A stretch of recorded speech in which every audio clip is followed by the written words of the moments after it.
प्रभुत्व संपन्न, ठीक, प्रभुत्व संपन्न, समाजवादी, पंथ निरपेक्ष, प्रभु संपन्न है, समाजवादी है, पंथ निरपेक्ष, लोकतंत्रात्मक, गणराज्य बनाने के लिए तथा उसके समस्त नागरिकों को सामाजिक, आर्थिक और राजनीतिक न्याय, विचार, अने वो पूछ लेगा बताइए न्याय है या नहीं है, विचार है या नहीं है, अभिव्यक्ति है या नहीं है, विश्वास है या नहीं है, विश्वास, धर्म और उपासना की स्वतंत्रता, प्रतिष्ठा और अवसर की समता, स्वतंत्रता, समानता, भ्रातृत्व, ये फ्रांस की क्रांति से लिए गए हैं। प्रतिष्ठा और अवसर की समता प्राप्त करने के लिए तथा उन सब में व्यक्ति की गरिमा और राष्ट्र की एकता और अखंडता सुनिश्चित करने वाली बंधुता बढ़ाने के लिए दृढ़ संकल्प होकर अपनी इस संविधान सभा में आज तारीख 26 नवंबर 1949 ईस्वी, मिति मार्गशीर्ष शुल्का 7वीं संवत 2006 विक्रमी को एतद द्वारा इस संविधान को अंगीकृत, अधिनियमित और आत्मार्पित करते हैं। 26 नवंबर 1949। तो कौन कौन से हैं शब्द? हम भारत के लोग, भारत को एक संपूर्ण प्रभुत्व संपन्न, समाजवादी, पंथ निरपेक्ष, लोकतंत्रात्मक गणराज्य बनाने के लिए तथा उसके समस्त नागरिकों को सामाजिक, आर्थिक, राजनीतिक न्याय, विचार, अभिव्यक्ति, विश्वास, धर्म और उपासना की स्वतंत्रता, प्रतिष्ठा और अवसर की समता प्राप्त करने के लिए तथा उन सब में व्यक्ति की गरिमा, राष्ट्र की एकता और अखंडता सुनिश्चित करने वाली बंधुता बढ़ाने के लिए दृढ़ संकल्प हुआ अपनी इस संविधान सभा में आज तारीख 26 नवंबर 1949 ईस्वी, मिति मार्गशीर्ष शुल्का 7वीं संवत 2006 विक्रमी को एतद द्वारा संविधान को अंगीकृत, अधिनियमित और आत्मार्पित करते हैं। इसका अर्थ क्या है? हम भारत के लोग का, भारत के संविधान का निर्माण और अधिनियमन भारत के लोगों ने अपनी प्रतिनिधियों के माध्यम से किया है। हम भारत के लोग भारत को, न कि इसे किसी राजा या बाहरी आदमी ने उन्हें दिया है। हम भारत के लोग और भारत का अर्थ तो ये है। प्रभु संपन्न का मतलब क्या है? लोगों को अपने से जुड़े हर मामले में फैसला करने का सर्वोच्च अधिकार है। प्रभुत्व संपन्न, कोई भी बाहरी शक्ति भारत की सरकार को आदेश नहीं दे सकती। पंथ निरपेक्ष का मतलब क्या है? नागरिकों को किसी भी धर्म को मानने की पूरी स्वतंत्रता है, लेकिन कोई धर्म आधिकारिक नहीं है। सरकार सभी धार्मिक मान्यताओं और आचरणों को समान सम्मान देती है। समझ रहे हैं ना बात को? पंथ निरपेक्ष, नागरिकों को किसी भी धर्म को मानने की पूरी स्वतंत्रता है, लेकिन कोई धर्म आधिकारिक नहीं है। सरकार सभी धार्मिक मान्यताओं और आचरणों को समान सम्मान देती है। गणराज्य का मतलब क्या है?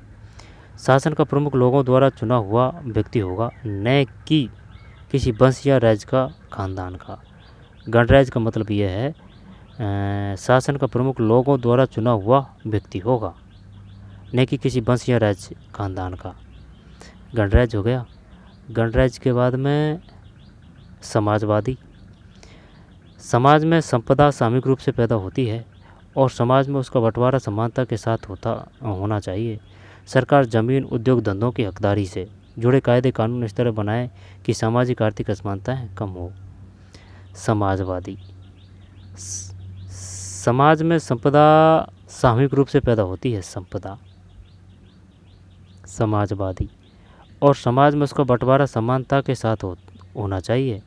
सरकार जमीन और उद्योग, जमीन का ये बिंदी लग रही है, जमीन और उद्योग धंधों की हकदारी से जुड़े कायदे कानून इस तरह बनाए कि सामाजिक आर्थिक असमानताएं कम हो।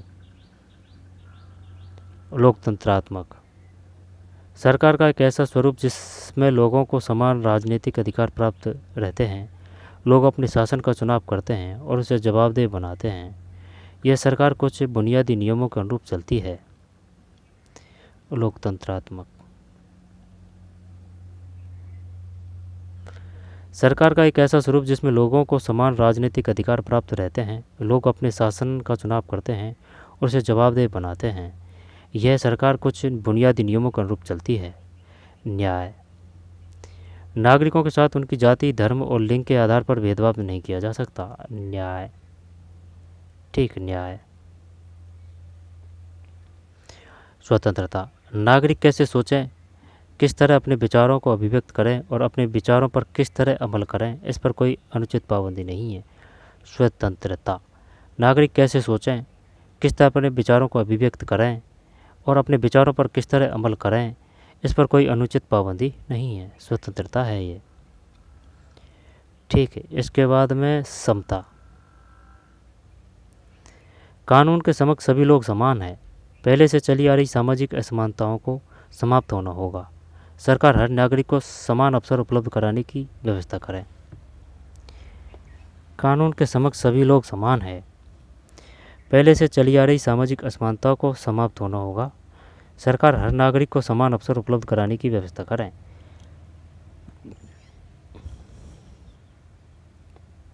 दोबारा से देखते हैं। कानून के संबंध से नाम से ही पता चल रहा है, कानून के समक्ष सभी लोग समान हैं। पहले से चली आ रही सामाजिक असमानताओं को समाप्त होना होगा। सरकार हर नागरिक को समान अवसर उपलब्ध कराने की व्यवस्था करें। बंधुता, हम सभी ऐसा आचरण करें जैसे कि हम एक परिवार के सदस्य हो। कोई भी नागरिक किसी दूसरे नागरिक को अपने से कमतर न माने। ठीक। स्वतंत्रता, यह थी वही। समाजवादी और पंथनिरपेक्ष शब्दों को कौन कौन से, समाजवादी और पंथनिरपेक्ष शब्दों को 42 में, यानी कि 4 + 2 तो 6 आ जाएगा। तो ये 1976 है। जब है ना वो 7 में भी चक्कर पाड़ता है, तो जैसे कि 4 2 6 कर दिया, तो 6 में एक और जोड़ दे तो ये 7 हो जाएगा। ठीक है, तो 1976। तो समाजवादी और पंथनिरपेक्ष, समाजवादी और पंथनिरपेक्ष 42 में संविधान संशोधन 1976 द्वारा संविधान को उद्देशिका में जोड़ा गया है। संयुक्त राज्य अमेरिका, भारत और दक्षिण अफ्रीका के संविधानों की प्रस्तावना की तुलना कीजिए। इन सभी में जो विचार साझा है उनकी सूची बनाएं। इन सभी में कम से कम एक बड़े अंतर को रेखांकित करें। तीनों में से कौन सी प्रस्तावना अतीत की ओर संकेत करती है? इन प्रस्तावनाओं में से कौन सी ईश्वर का आह्वान नहीं करती? संस्थाओं का स्वरूप, संस्थाओं का स्वरूप। संविधान सिर्फ मूल्यों और दर्शन का बयान भर नहीं है, जैसा कि हमने पहले जिक्र किया है। संविधान इन मूल्यों और संस्थागत रूप देने की कोशिश है जिसे हम भारत का संविधान कहते हैं। इसका अधिकांश हिस्सा इन्हीं व्यवस्थाओं को तय करने वाला है।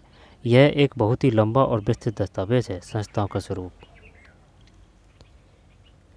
इसलिए समय समय पर इसे नया रूप देने के लिए इसमें बदलाव की जरूरत पड़ती है। भारतीय संविधान के निर्माताओं को लगा कि इसे लोगों की भावनाओं के अनुरूप चलना चाहिए और समाज में हो रहे बदलावों से दूर नहीं रहना चाहिए। उन्होंने इसे पवित्र, स्थायी और न बदले जा सकने वाले कानून के रूप में नहीं देखा था। इसलिए उन्होंने बदलावों को समय समय पर शामिल करने का प्रावधान भी रखा। इन बदलावों को संविधान संशोधन कहते हैं। संविधान ने संस्थागत व्यवस्थाओं को बड़ी कानूनी भाषा में दर्ज किया है। अगर आप संविधान को पहली बार पढ़े तो इसे समझना मुश्किल लगेगा।